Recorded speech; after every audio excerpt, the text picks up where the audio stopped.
യേശുവിന്റെ കല്ലറ കാണാനായിട്ടുള്ള താല്പര്യം ആയതിനാൽ എല്ലാവരും പ്രഭാതത്തിൽ രാവിലെ തന്നെ ഉണർന്ന് ഏതാണ്ട് 5 മണിയോടുകൂടി ഞങ്ങൾ ഈ കവാടത്തിലൂടെ ഞങ്ങൾ മുന്നോട്ട് നീങ്ങുകയാണ്. നമ്മൾ യാത്ര ചെയ്ത് ഇതാ ദേവാലയ കവാടത്തിലേക്ക്, ഹോളി സെപ്പൾക്കർ ചർച്ച്, അതായത് വിശുദ്ധ കബറിടത്തിന്റെ പള്ളി എന്നറിയപ്പെടുന്ന സ്ഥലത്തേക്ക് നമ്മൾ എത്തിച്ചേർന്നിരിക്കുകയാണ്. ഇതാ നമ്മൾ ദേവാലയത്തിന്റെ അങ്കണത്തിലേക്ക്, മുറ്റത്തേക്ക് പ്രവേശിച്ചു കഴിഞ്ഞു. 3-ാം നൂറ്റാണ്ടിലാണ് ഈ പള്ളി കോൺസ്റ്റന്റൈൻ ചക്രവർത്തി പണിതത്. പിന്നീട് 2 പ്രാവശ്യം തകർക്കപ്പെട്ടു. പിന്നീട് 1149 കുരിശുയുദ്ധക്കാരാണ് 3-ാമത്തെ പ്രാവശ്യം ഈ പള്ളി പണിതത്. ഇവിടെയാണ് ഈശോയെ കുരിശി തറച്ച സ്ഥലം, അതുപോലെ ഈശോയെ സംസ്കരിച്ച കല്ലറ, ആദാമിന്റെ കപ്പേള, ഹേലന്റെ കപ്പേള, യേശുവിന്റെ കുരിശ് കണ്ടെടുത്ത സ്ഥലം എന്നിവയെല്ലാം ഉൾപ്പെടുന്നത്. ഈ പള്ളിയുടെ പേരാണ് ഹോളി സെപ്പൾക്കർ ചർച്ച് അഥവാ വിശുദ്ധ കല്ലറയുടെ ദേവാലയം എന്ന് വിളിക്കപ്പെടുന്നു. ഇതാണ് പ്രവേശന കവാടം. ഇതാ വലിയ വാതിലുകള്, ഇത് പഴയ വാതിലും പൂട്ടുമൊക്കെയാണ്. ഇതിന്റെ ചാവി അല്ലെങ്കിൽ കീ ഇന്ന് സൂക്ഷിക്കുന്ന ഒരു മുസ്ലിം കുടുംബമാണ്. അതാണ് ഈ പള്ളിയുടെ ഒരു പ്രത്യേകത എന്ന് പറയുന്നത്. അതിന്റെ അവകാശം അവർക്കാണ് കിട്ടിയിരിക്കുന്നത്. അവര് എന്നും വൈകിട്ട് വന്ന് അത് പൂട്ടിക്കൊണ്ടു പോകും, രാവിലെ വന്ന് അത് തുറക്കുകയും ചെയ്യും. ഞങ്ങൾ ചെന്നപ്പോഴത്തേനും ദേവാലയം തുറന്നിട്ടുണ്ട്.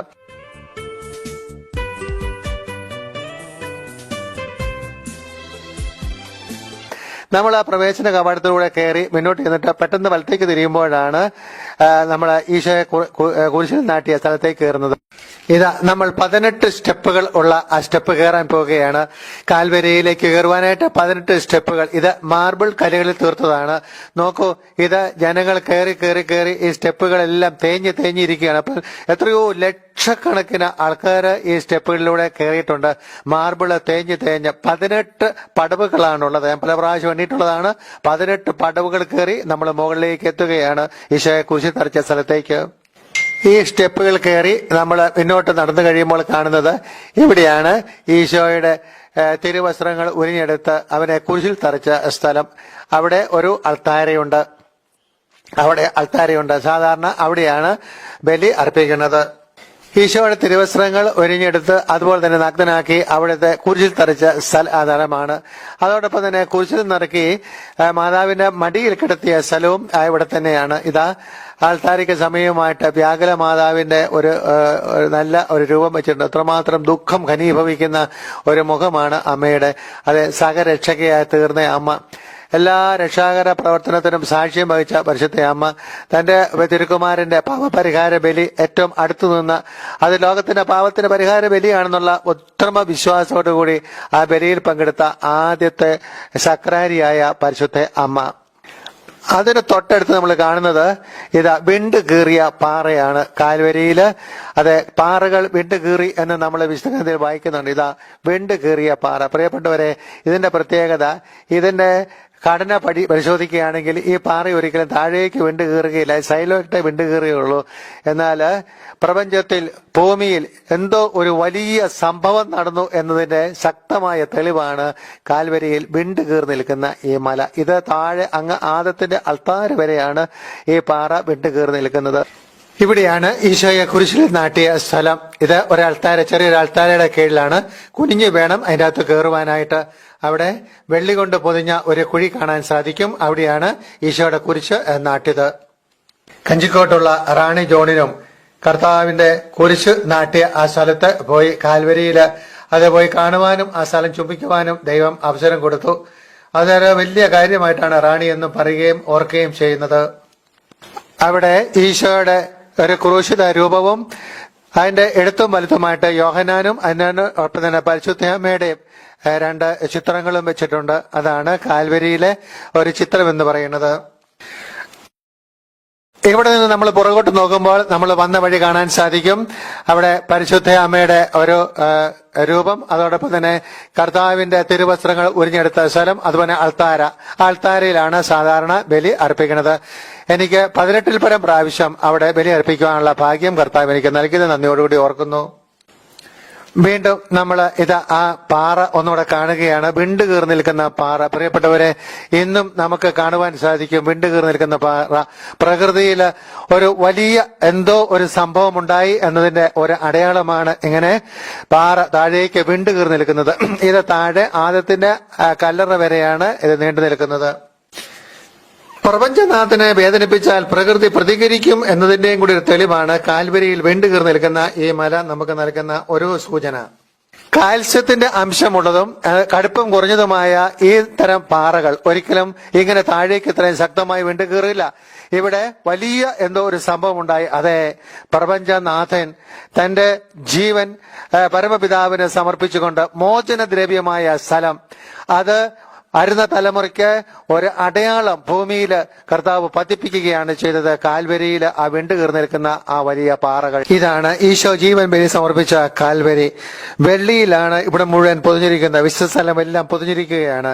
ഈശോയുടെ ക്രൂശിത രൂപം, അതോടൊപ്പം തന്നെ പരിശുദ്ധ അമ്മയുടെ ഒരു ചിത്രം, അതോടൊപ്പം തന്നെ യോഹന്നാന്റെ ചിത്രം, ഇതെല്ലാം വെള്ളിയിൽ തീർത്തിയിരിക്കുകയാണ്. ഗ്രീക്ക് ഓർത്തഡോക്സ് സഭയുടെ നിയന്ത്രണത്തിലാണ് ഈ സ്ഥലവും അതുപോലെ തന്നെ ഈ പ്രദേശവും എല്ലാം. റോമൻ കാത്തലിക് ചർച്ചിന് ഏതാനും സമയം ദിവ്യബലി അർപ്പിക്കുവാനുള്ള അസൗകര്യം ഈ സൈഡിലുള്ള അൾത്താരയിലുണ്ട്. അത് ചില ദിവസങ്ങളിൽ മാത്രമാണ്. ആ സമയം പരിമിതമായ സമയം മാത്രമേ ഉള്ളൂ. അതെ, ഈശോയുടെ തിരുരക്തം കൊണ്ട് കുതിർന്ന സ്ഥലം. എത്രയോ ലക്ഷക്കണക്കിന് സന്ദർശകരാണ് ഒരു ദിവസം ഇവിടെ സന്ദർശിച്ചു പോകുന്നത്. അത്രമാത്രം ക്രൈസ്തവർക്ക് പൂജ്യമായ സ്ഥലമാണ് കർത്താവിന്റെ കുരിശു നാട്ടിയ കാൽവരി എന്ന് പറയുന്നത്. സൈഡിലെ ഭിത്തിയില് ഈശോയുടെ കബറിടത്തിന്റെ ചിത്രം രേഖപ്പെടുത്തിയിട്ടുണ്ട്. ഈശോയെ കുരിശിൽ നിറക്കി വലിയ കച്ച കൊണ്ട് പൊതിഞ്ഞ് ഈശോയെ കല്ലറയിൽ അടക്കുന്നതിന്റെ ഒരു വരച്ച ചിത്രമാണ്. നമ്മൾ 18 സ്റ്റെപ്പുകൾ താഴേക്ക് ഇറങ്ങി താഴെ കല്ല് പാകിയ ആ ഇടയിലൂടെ നമ്മൾ കല്ലറയിലേക്ക് പോവുകയാണ്, കർത്താവിനെ അടക്കിയ കല്ലറയിലേക്ക്. ഇവിടെ ഈ ആരോ ഇട്ടിരിക്കുന്ന സ്ഥലം എവിടെയാണ് മാതാവ് നിന്ന സ്ഥലം, അത് പിന്നീട് ഞാൻ വിവരിക്കുന്നതായിരിക്കും. നാം ഇപ്പോൾ കല്ലറയിലേക്ക് പോകാം.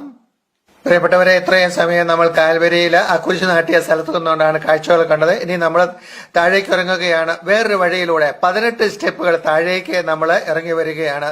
അങ്ങനെ നമ്മൾ താഴേക്ക് ആ 18 സ്റ്റെപ്പുകൾ കണ്ട് താഴേക്ക് വരുമ്പോൾ നമ്മൾ ആദ്യം കാണുന്നത് ഇതാ ആദത്തിന്റെ അൾത്താര എന്ന് പറയുന്ന സ്ഥലമാണ്. അതായത് കാൽവരി ഈശോയെ കുരിശ് നാട്യത്തിന്റെ നേരെ കീഴെ ആയിട്ട് ആ താഴെ ആഴത്തിന്റെ അൾത്താര, അവിടെ മല വിണ്ട് കീറി താഴേക്ക് നിൽക്കുന്നതായിട്ട് കാണുവാനായിട്ട് സാധിക്കും. മല വിണ്ട് കീറി താഴേക്ക് നിൽക്കുന്നു. പ്രിയപ്പെട്ടവരെ, എന്തുകൊണ്ടാണ് ഈശോ കാൽവരി തന്റെ കുരിശുമരണത്തിന് വേണ്ടി തിരഞ്ഞെടുത്തത്? ഞാൻ വിശ്വസിക്കുന്നു അത് ആദത്തിന്റെ അസ്ഥികൾ അവിടെ കിടപ്പുണ്ടായിരുന്നു. അതുകൊണ്ടാണ് ഈശോ കാൽവരി തന്നെ തന്റെ കുരിശുമരണത്തിന് വേണ്ടിയിട്ട് തിരഞ്ഞെടുത്തത്. എന്ന് പറഞ്ഞാൽ അവന്റെ വിലാവിൽ നിന്നും രക്തവും വെള്ളവും ആ പാറയുടെ വിളവിലൂടെ ഒഴുകി ഒഴുകി താഴേക്ക് വന്ന് അങ്ങ് താഴെ ആദത്തിന്റെ ആ അസ്ഥികളെ സ്പർശിച്ചു. ഉടൻ തന്നെ ആദം മുതൽ അന്ന് വരെയുള്ള എല്ലാവർക്കും രക്ഷ കൈവന്നു. അതുകൊണ്ടാണ് കർത്താവിന്റെ മരണം എന്ന് പറയുന്നത് അത് ആദം മുതൽ ലോകത്തിന്റെ അവസാനം വരെയുള്ള എല്ലാ മനുഷ്യർക്കും വേണ്ടിയിട്ടുള്ളതാണ്. എല്ലാ മനുഷ്യരെയും അവിടുന്ന് ഇതാ വിശുദ്ധീകരിച്ചു കഴിഞ്ഞു. എല്ലാ മനുഷ്യരെയും അവർക്ക് സൗജന്യമായി രക്ഷ പ്രദാനം ചെയ്തു കഴിഞ്ഞു. കാൽവരിക്ക് തൊട്ട് സമീപമാണ് കർത്താവിന്റെ കല്ലറ, പാറയിൽ വെട്ടി ഉണ്ടാക്കിയ ഒരു കല്ലറ. ആ കല്ലറ കാണുന്നതിന് വേണ്ടി നമ്മളിപ്പോൾ അങ്ങോട്ട് പോവുകയാണ്. പ്രിയപ്പെട്ടവരെ, ഇത് ഗ്രീക്ക് ഓർത്തഡോക്സ് സഭയുടെ കീഴിലാണ്, അവരുടെ നിയന്ത്രണത്തിലാണ് ആ സ്ഥലം ഇപ്പോൾ കൈകാര്യം ചെയ്യുന്നത്. അതെ, ഒത്തിരിയേറെ വിളക്കുകൾ, ഗ്രീക്ക് ഓർത്തഡോക്സുകാരുടെ പ്രത്യേകതയാണ് ഒത്തിരിയേറെ വിളക്കുകൾ, എണ്ണ വിളക്കുകൾ അവിടെ കെട്ടി തൂക്കുക എന്നുള്ളത്. പ്രത്യേകമായിട്ട് അനേക ലക്ഷം ആൾക്കാർ വന്ന് കണ്ട് വണങ്ങി പോകുന്ന സ്ഥലമാണിത്. വലിയൊരു ക്യൂ നമുക്ക് കാണുവാനായിട്ട് സാധിക്കും. ജനങ്ങള് ക്യൂ നിന്ന് ക്ഷമയോടുകൂടി ക്യൂ നിന്നാണ് ഈ കബറിടം കാണുവാനായിട്ട് വരുന്നത്. 5 പേരെ വെച്ചാണ് കയറ്റി വിടുന്നത്. അവര് കണ്ടു, അവിടെ വന്ന് ആ കബറിടം മുത്തി തിരിച്ചിങ്ങ് പോരുകയാണ് ചെയ്യുന്നത്. എത്രയോ ലക്ഷക്കണക്കിന് ആൾക്കാർ ഇവിടെ വന്ന് ഈ സ്ഥലം കണ്ടുപോയിട്ടുണ്ട്. പ്രിയപ്പെട്ടവരെ, ഇതാണ് കർത്താവിന്റെ യഥാർത്ഥ കല്ലറ എന്ന് പറയുന്നത്. അല്ലാതെ ചിലര് ഇത് വേറെ സ്ഥലങ്ങളൊക്കെ കൊണ്ട് കാണിക്കുന്നതായിട്ട് കേൾക്കുവാനായിട്ട് സാധിച്ചിട്ടുണ്ട്. അല്ല, ഇതാണ് യഥാർത്ഥമായിട്ടുള്ള കല്ലറ എന്ന് പറയുന്നത്. ഇതാണ് കർത്താവിന്റെ കല്ലറയുടെ പ്രവേശന കവാടം. ഈ കല്ലറയ്ക്ക് മുകളിലായിട്ട് ഒരു ചെറിയ ചാപ്പല് വളരെ മനോഹരമായിട്ട് മാർബിളിൽ ഉണ്ടാക്കിയിട്ടുണ്ട്. അപ്പൊ നമ്മൾ ആദ്യമേ ആ പ്രവേശന കവാടത്തിലൂടെയാണ് അകത്തേക്ക് കയറുന്നത്. കയറുമ്പോൾ വീണ്ടും കല്ലറ കാണാൻ സാധിക്കും. അത് ഒരു പാറയിൽ വെട്ടി ഉണ്ടാക്കിയതാണ്. അതിന് ഒരു ചെറിയ ഒരു കവാടമാണ്, നമ്മൾ കുനിഞ്ഞാണ് അകത്തേക്ക് കയറേണ്ടത്. 5 പേരെ വെച്ചാണ് അങ്ങോട്ട് കയറ്റി വിടുന്നതും അതുപോലെ തന്നെ അതിന്റെ തിരക്ക് കുറയുമ്പോഴാണ് ആൾക്കാരെ വീണ്ടും അങ്ങോട്ട് കയറ്റുന്നത്. ഗ്രീക്ക് ഓർത്തഡോക്സ് സഭയുടെ നിയന്ത്രണത്തിലാണ് ഈ കല്ലറ ഇപ്പോൾ സ്ഥിതി ചെയ്യുന്നത്. അതുകൊണ്ട് ആ വൈദികരായിരിക്കും അതിന്റെ നിയന്ത്രണം അവിടെ നടത്തുന്നത്.